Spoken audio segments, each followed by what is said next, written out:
오늘 하나님 말씀 사도행전 10번째 시간입니다. 사도행전 4장 1절에서 4절까지 말씀. 사도행전 4장 1절에서 4절까지 말씀. 진리가 싫다. 진리가 싫다라는 제목으로 하나님 말씀 나누겠습니다. 1절부터 4절까지 함께 읽겠습니다. 시작. 사도들이 백성에게 말할 때에 제사장들과 성전 맡은 자와 사두개인들이 이르러 예수 안에 죽은 자의 부활이 있다고 백성을 가르치고 전함을 싫어하여 그들을 잡음에 날이 이미 저물었으므로 이튿날까지 가두었으나 말씀을 들은 사람 중에 믿는 자가 많으니 남자의 수가 약 5천이나 되었더라. 개척교회 상황에 가장 큰 바램이 있다면 그것은 성도가 빠른 시간 내에 많아지는 그런 모습이 될 것입니다. 어디 그것이 개척교회만의 바람이겠습니까? 수많은 교회들, 그 교회에 있는 모든 사람들이 더 많은 영혼들이 하나님 앞에 돌아와서 함께 드리는 예배의 장면을 누구나 소망할 것입니다. 더욱이 설교자에게 있어서 설교를 듣는 사람들이 그 자리에서 예수님을 믿겠다고 결심하는 장면을 보는 것과 같은 큰 감격이 없습니다. 정말 보람이 없고 너무나 감격적인 장면이겠죠. 베드로가 설교한 직후에 이미 우리가 2장에서 살펴본 것처럼 3,000명의 사람이 그 자리에서 믿고 세례를 받고 성도가 되었다라고 기록되어 있던 장면을 우리가 보았습니다. 오늘 본문에서 또 5,000명의 사람이 믿음을 갖게 되었다라고 얘기하고 있습니다. 베드로가 설교한 이후에 설교자에게 있어서나 모든 교회에 있어서나 단 한 번의 예배와 설교로서 3,000명, 5,000명의 사람들이 성도가 되었다라는 장면은 너무나 부러울 수밖에 없는, 정말 누구나가 바라는 그런 장면일 것입니다. 더군다나 베드로가 어떤 사람이었습니까? 어부의 직업을 가졌던 사람, 쉽게 말해 좀 무식했던 사람, 전문적인 신학 교육이나 설교의 어떤 기술을 훈련받은 그런 사람이 아니라 그냥 그 당시에 정말 평범했던 한 인물이 그저 사람들 앞에서 예수님에 관하여 증언할 때마다 이렇게 수천 명이 하나님 앞에 돌아오는 놀라운 역사가 있다는 것을 볼 때마다 바램과 더불어서 설교하는 사람들은 또 기가 죽는 그런 모습까지도 경험하게 되는 것입니다. 그래서 베드로가 설교한 직후에 3,000명, 5,000명이 하나님 앞에 돌아왔다는 것을 많은 사람들이 기억하고 있습니다. 그 장면을 교회들이 바라고 설교자들이 또 부러워하며 그런 설교를 하고 싶어 합니다. 그런데 우리가 정말 오늘 본문 말씀 속에서 살펴볼 수 있는 것처럼 꼭 그 결과만을 생각하고 간과하고 있는, 놓치고 있는 장면들이 있다는 것을 우리는 항상 다시 한번 생각해 보아야 합니다. 오늘 5,000명의 하나님 앞에 돌아온 놀라운 역사, 놀라운 결과가 있기 이전에 어떠한 사건이 있는지를 우리는 세세하게, 자세하게 좀 살펴볼 필요가 있습니다. 이 놀라운 아름다운 열매, 결과가 있기 전에 어떤 일이 있었습니까? 베드로와 요한이 감옥에 투옥되는 사건이 벌어졌다는 것이죠. 1절 말씀, 사도들이 백성에게 말할 때에, 설교할 때에 제사장들과 성전 맡은 자와 사두개인들이 이르러 2절, 예수 안에 죽은 자의 부활이 있다고 백성을 가르치고 전함을 싫어하여 3절, 그들을 잡음에. 그들이 투옥되기 직전에 베드로와 요한이 무엇을 했습니까?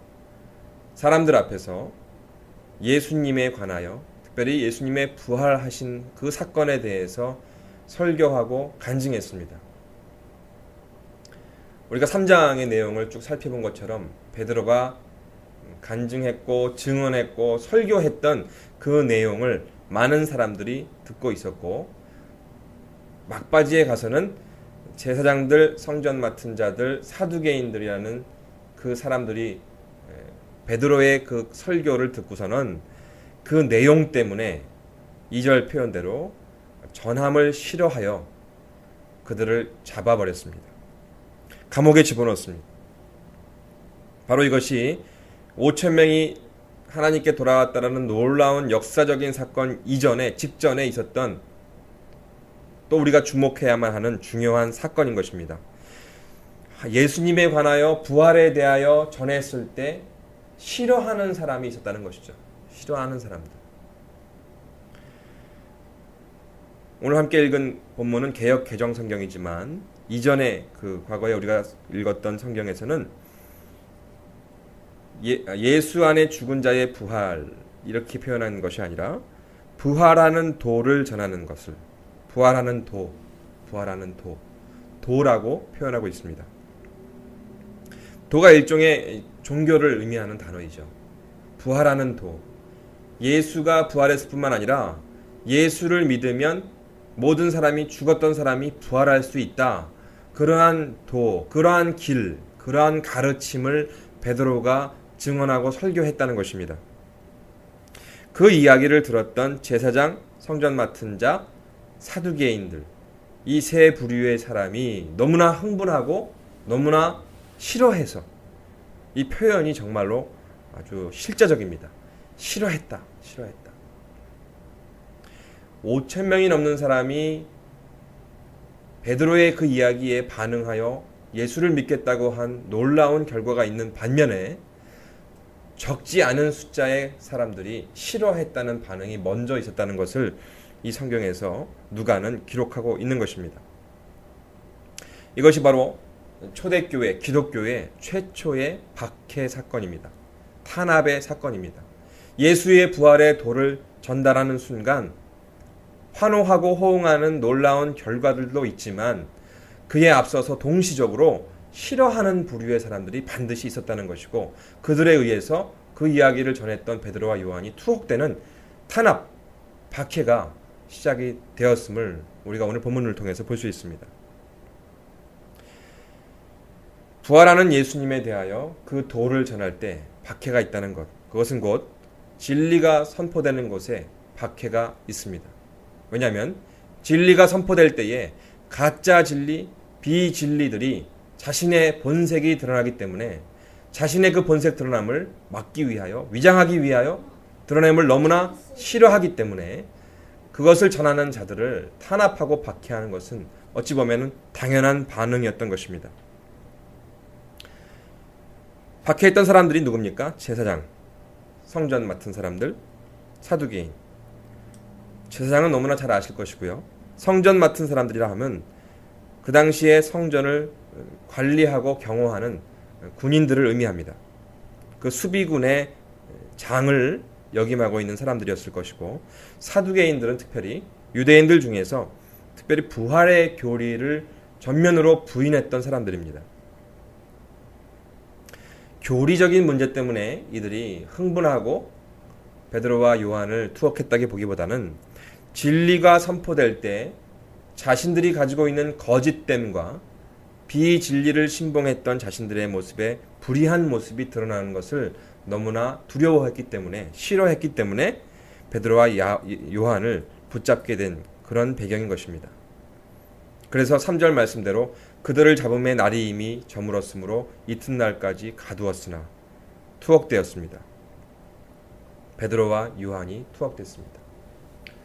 우리는 이 장면을 보면서 초대교회가 왕성하게 부흥되어지고 설교 한편에 수천 명의 사람이 돌아오는 놀라운 열매가 있다는 것에만 집중할 것이 아니라 정말 진리가 나에게 있는가라는 질문을 먼저 던질 필요가 있습니다.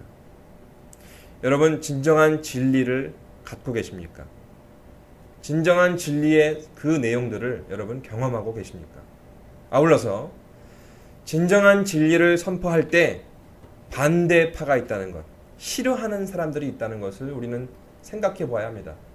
그럼에도 불구하고 우리는 진리를 말할 수 있는가? 진리가 선포될 때에 하나님이 기뻐하시고 백성들이 기뻐하지만 사단은 싫어합니다. 특별히 사단이 그것을 싫어하면서 사단이 어떤 정체를 드러냄이 아니라 사람들을 통해서 그 싫어하는 것을 표현하고 있다는 것입니다. 거듭 말씀드린 대로 제사장 성전 맡은 자 사두개인. 바로 그 시대에 정치적으로, 종교적으로, 심지어는 경제적으로 기득권의 그 권리를 행사하며 높은 위치에 많은 혜택을 누리고 있었던, 안락한 삶을 살고 있었던 그들이 진리가 선포됨 때문에 자신들의 그 지위와 환경과 그 이익들을 잃어버릴지도 모른다는 그 두려움으로 탄압을 시작하게 된 것입니다.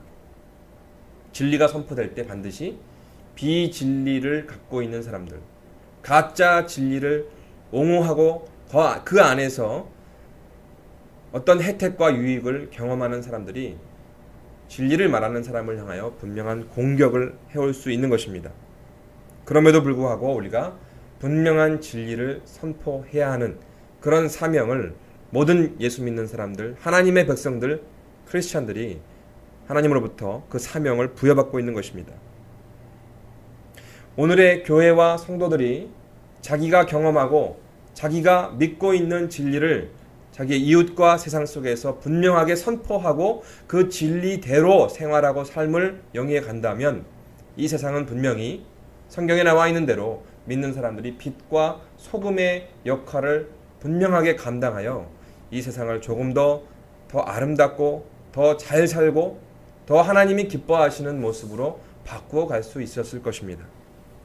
그러나 많은 교회들이, 많은 성도들이 한국의 그 수많은 성도와 교회의 숫자에 비해서 한국 사회가 그렇게 밟지 못하고 있는 모습, 도리어 세상 사람들이, 사회의 모든 그 각계각층의 사람들이 교회를, 기독교를 염려하는 그런 실태의 모습을 우리가 보면서 진리가 진리로서 선포되지 못했고 많은 예수 믿는 사람들이 진리대로 살지 못했기 때문에 이런 어처구니 없는 결과가 펼쳐지고 있다는 것을 우리는 실질적으로 오늘의 시대, 오늘의 한국에서의 교회와 성도의 모습을 보게 되고 있는 것입니다.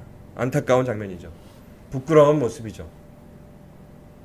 어쩌면 수많은 교회에 지금 이 시간에도 예배를 드리는 많은 성도들이 있지만 자기가 그 진리에 대해서 무감각하거나 그 진리를 자기 삶의 주변에 가짜 진리와 비진리에 섞고 있고 사로잡혀 있는 사람들에게 말하고 있지 않은 채, 침묵하고 있는 채 그저 그냥 자기의 삶에 집중하며 이기적인 삶을 영위하고 있는 그런 모습 때문에 교회와 성도와 기독교의 그 아름다운 이름과 그 영적인 영향력이 너무나 약해지고 쇠퇴하고 있는 모습이 있다는 것을 우리는 솔직히 받아들일 수밖에 없는 그런 시대를 우리가 살고 있습니다.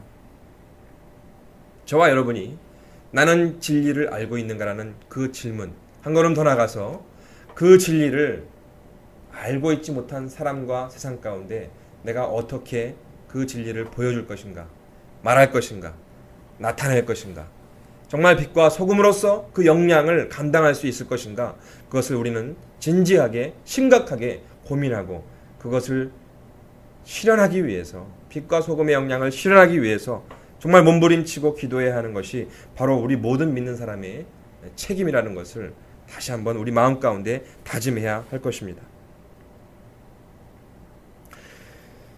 그런 상황이 벌어지고 있습니다. 베드로와 요한이 톡톡히 각지부를 하고 있습니다. 진리를 선포했기 때문에 부활하신 예수님의 그 길, 그 도, 그 삶의 새로운 양식을, 새로운 삶의 모습을 사람들에게 전했다는 그 한 가지 이유 때문에 감옥에 갇히는 죄인이 돼버린 그런 신세로 전락하게 됩니다. 그런데 놀라운 것은 정말 우리가 기대하는 모습처럼 4절의 말씀의 사건이 펼쳐지고 있다는 것이죠. 말씀을 들은 사람 중에 믿는 자가 많으니 남자의 수가 약 5천이나 되었더라. 아마도 베드로와 요한이 설교를 마무리하지 못하고 그 사람들에게 붙잡혀서, 군인들에게 붙잡혀서 투옥이 됐을 것이라 생각이 됩니다. 그런데 초반에 베드로의 그 이야기와 간증과 설교를 들었던 사람들이 그 설교를 하고 있는 사람은 사라졌지만, 그 설교가 마무리되지 못했지만 그 들었던 내용들 때문에 그 사람들이 믿음을 갖게 되었다라고 누가는 그 장면을 기록하고 있습니다. 몇 명의 사람이요? 남자의 수가 5천. 아주 구체적으로 기록을 하고 있는데 남자의 수만 5천이다 라고 얘기하고 있습니다. 이 구약의 시대에는 여성을 이 성경에서 기록하고 있지 않습니다. 그래서 남자의 숫자만 5천이다 하는 것은 분명히 그 장소에 여성들이 분명히 많이 있었을 것이고 또 가족 단위로 그 베드로의 이야기를 들었던 그런 정황이 있었다는 것을 짐작해 본다면 여성과 아이들의 숫자까지 합쳐졌을 때 분명히 10,000명 이상의 사람들이 그 장소에서 함께 베드로의 설교를 들었을 것이며 믿은 사람이 남자 5,000명 이상으로 10,000명 이상의 사람들이 하나님 앞에 예수님 앞에 회개하며 돌아오는 그런 놀라운 장면이 펼쳐지고 있었다는 것을 우리는 미루어 짐작해 볼 수 있습니다. 어떻게 이런 장면이 가능할까? 베드로가 그 한 사람 한 사람을 붙들고 설득한 것도 아니고 단 자기가 경험한 예수님에 대한 증언을 하고 또 그것을 마무리하지도 못한 채로 감옥에 끌려갔는데 어떻게 말씀을 앞부분을 들었던 그 사람들 중에서 5,000명 이상, 10,000명 이상의 사람이 믿음을 갖게 되었을 수 있었는가? 정말 이것은 하나님의 역사하심이라는 것밖에는 설명할 길이 없습니다.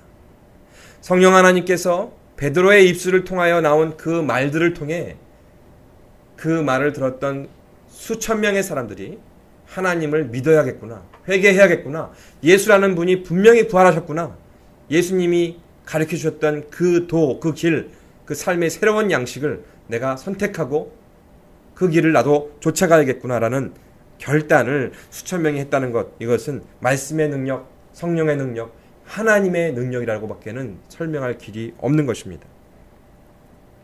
요한복음 1장 14절 말씀이 육신이 되어 우리 가운데 거하심에 우리가 그의 영광을 보니 아버지의 독생자의 영광이요 은혜와 진리가 충만하더라.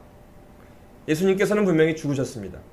부활하셨지만 그 지구상의 그 땅 가운데 함께 하시지 않습니다. 승천하시고 하늘에 계시죠. 그런데 어떻게 그들이 눈에 보이지 아니하는 또 말하고 선포했던 베드로조차도 요한조차도 없는 그 상황에서 어떻게 믿음을 가질 수 있습니까?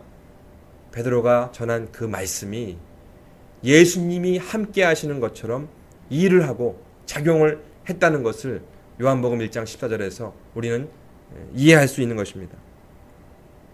말씀이 선포되면 예수님께서 그 말씀을 통해서 일하십니다. 말씀이 마치 살아계신 예수님이 내 좌우 옆에 앉아 계셔서 나에게 그 말씀을 해석해 주시고 그 말씀의 뜻이 무엇인지를 이해할 수 있도록 도와주시고 그 말씀대로 내가 믿음의 결단, 순종할 수 있도록 도와주시고 또 말씀이 나에게 힘이 되어서 이 세상의 삶의 현장, 현실 속에서는 참으로 내가 불가능해 보이는 일, 참으로 장애물로 막혔던 일, 내가 정말 의기소침하고 낙심하여 넘어질 수밖에 없는 그 위기의 상황 속에서도 예수님은 내 옆에서 말씀을 통해서 힘을 주시고 붙잡아 주시고 용기를 주시고 나와 함께 하신다는 것을 사도 요한이 이런 식으로 표현했던 것입니다. 육신이 되어 우리 가운데 거하신다. 그래서 아버지의 독생자의 영광, 은혜와 진리가 충만하다는 것을 성경 말씀을 통해서 우리는 경험할 수 있다라고 사도 요한이 설명했습니다. 그렇습니다. 말씀을 전한 두 사람은 투옥됐지만 그 말씀이 사람들 수천 명 가운데 남아서 예수님이 그 장소에 그들과 함께 하시는 것처럼 그들의 마음을 변화시키고 그들에게 통회하는 심령을 주시고 회개하게 하시고 내가 예수를 통하여 하나님 앞에 용서받고 구원받아서 하나님의 백성이 되어 천국에 갈 수 있겠다라는 그런 믿음을 심어주셨기 때문에 수천 명의 사람이 그 자리에서 믿음을 갖고 하나님께 돌아오는 놀라운 역사가 있었던 것입니다. 설교자에게 있어서 수많은 교회들에게 있어서 베드로가 한번 설교하면 3,000명, 5,000명이 돌아온다. 그렇게 숫자적으로 놀랍게 성장하고 부흥하는 그런 장면을 우리가 소망하고 그것을 우리가 기도하자라고 단순하게만 볼 것이 아니라 이 두 가지 요소가 이 앞에 전제되어 있다는 것을 우리는 기억해야만 합니다. 첫 번째, 분명한 진리를 선포하고 있는가? 그 진리를 향해서 공격하고 박해와 탄압과 공격, 그것을 위해서 우리가 갑집을 할 각오가 있는가라는 것을 점검해 보면서 그럼에도 불구하고 내가 진리를 선포할 것인가에 대한 분명한 결단과 각오가 우리에게 있느냐 없느냐, 그것을 점검해 보아야 할 것입니다. 두 번째는 사람의 설득이나 어떠한 방법론이 아니라 하나님의 능력의 성령의 말씀이 선포되고 있을 때, 그 진리의 말씀이 선포되고 있을 때 성령 하나님께서 사람들의 심령을 변화시켜 5,000명 이상의 사람들을 하나님 앞에 돌아오게 했다는 그 결과와 열매를 맺게 했다는 것을 우리는 기억해야 하는 것입니다.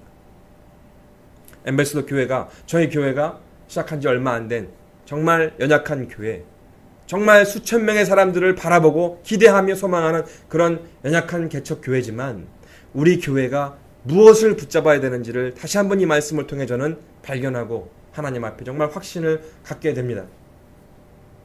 진리를 선포해야 되는구나. 말씀의 능력 가운데 하나님이 사람들을 모으시고 변화시키게 하실 것이다. 그 확신을 다시 한번 생각해 보면서 말씀의 선포와 진리의 그 견고한, 타협할 수 없는 진리의 그 선포가 있어야 함을 다시 한번 마음 가운데 새겨보게 되었습니다.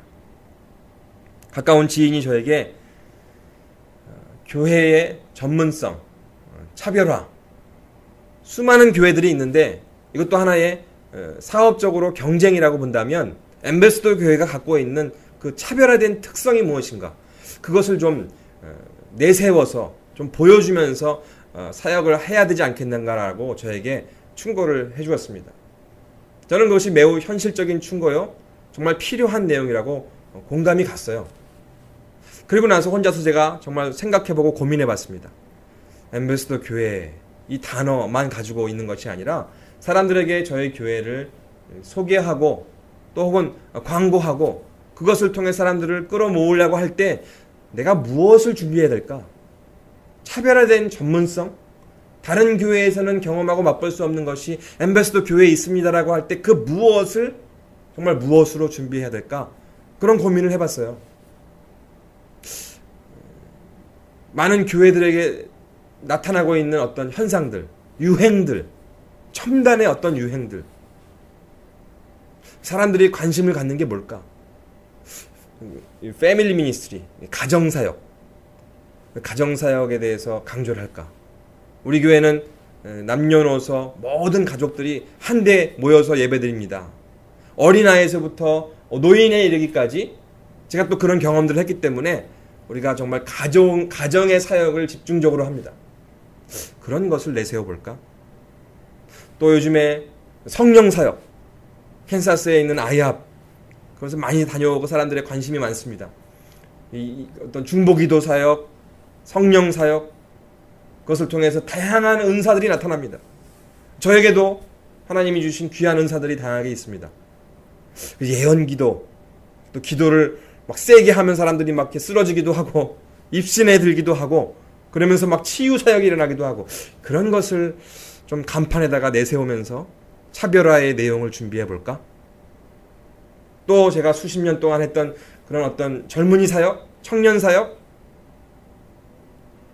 여러 가지 것들을 제가 혼자 앉아서 생각해보고 고민해봤습니다. 그러나 다시 한번 오늘 이 말씀을 제가 준비하고 묵상하면서 여전히 교회가 교회다워지려면 이 사도행전 4장에 나와 있는 베드로와 요한이 선포했던 것처럼 말씀의 능력이 교회의 가장 중요한 핵심이라는 것을 다시 한번 제가 깨닫고 발견하게 되었습니다. 20년 넘게 제가 말씀 묵상을 하고 있는 것, 또 말씀 훈련을 통해서 제자 훈련을 하는 것, 성도 한 명 한 명이 성경 말씀을 통해서 예수님과 대화하고 하나님과 대화하고 교제할 수 있는 그 차원을 교회 안에서 제공하고 교회 안에서 훈련시키는 것. 그래서 그 말씀의 능력으로 성도들이 자기의 삶의 현장, 직장과 가정과 사회의 그 현장 한 부분에 가서 그 말씀의 능력으로 사람들에게 하나님의 살아계심과 예수님의 부활하심과 예수님의 우리의 삶의 주인 되심, 구원자 되심을 전하고 선포하는 것이 여전히 오늘날의 이 시대에도 가장 교회의 핵심 사역이 된다는 것을 저는 다시 한번 마음속에 깨닫고 다짐하게 되는 시간을 가졌습니다.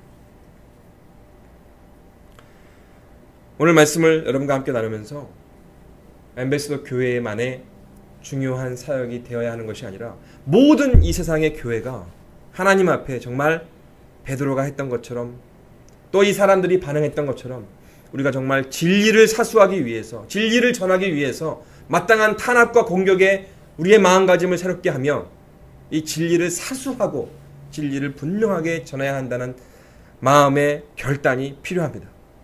아울러서 수많은 방법론들이 교회에 유행하고 펼쳐지고 있지만 그 모든 방법들이 아름답게 선을 이룰 수 있도록 중요한 도구들이 될 수 있지만 이 핵심적인 말씀의 능력이 약하거나 사라져 있다면 우린 다시 한번 교회 현장에 가장 중요한 것이 무엇인지를 생각해 보면서 말씀의 선포와 말씀의 가르침과 말씀의 묵상과 훈련의 그 내용들이 여전히 교회의 가장 중심의 핵심의 사역이 된다는 것을 다시 한번 우리가 마음속에서 다짐하고 하나님 앞에 그렇게 말씀에 내가 헌신해야겠다는 각오가 필요한 것입니다. 엠베서더 교회와 또 수많은 교회들 가운데 여전히 이 말씀에 대한 사모함과 말씀 훈련을 또 개인적으로 교회 안에서 다양한 프로그램을 통해서 경험하겠다는 그런 결단과 그것을 가지고 그 훈련된 내용을 가지고 이 세상 속에서 말씀을 전하겠다라고 하는 그 각오가 있을 때에 교회는 교회다워지고 성도는 성도다워지면서 하나님의 이름의 영광을 이 세상 가운데 여전히 펼쳐나갈 수 있을 것입니다. 우리 각 개인과 우리 교회와 모든 하나님의 사람들이 다시 한번 진리와 말씀 앞에 헌신하는 시간이 되었으면 좋겠습니다. 이 진리의 분명한 것을 내 마음이 경험했고 내 삶의 현장에서 다시 한번 선포하겠다는 각오와 교회를 통해서 하나님 앞에 이 말씀을 더욱더 깊이 묵상하고 말씀대로 살고자 하는 몸부림, 그리고 그 말씀대로 이 세상 가운데 이 말씀의 내용을 전하고자 하는 그런 하나님의 능력을 우리가 부여받고 그렇게 살고자 하는 그런 각오가 오늘 이 시간 저와 여러분 가운데 다시 한번 이루어지는 그런 시간 되기를 주님의 이름으로 축원드립니다. 함께 기도하겠습니다.